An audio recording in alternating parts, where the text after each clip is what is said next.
بسم الله الرحمن الرحيم.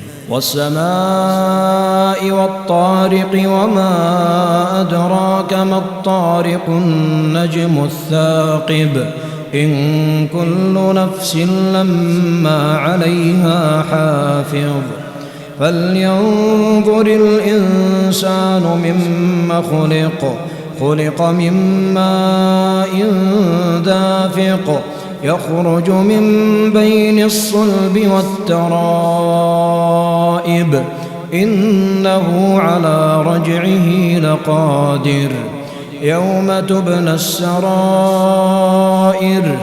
فما له من قوة ولا ناصر والسماء ذات الرجع والأرض ذات الصدع إنه لقول فصل وما هو بالهزل إنهم يكيدون كيدا وأكيد كيدا فمهل الكافرين أمهلهم رويدا.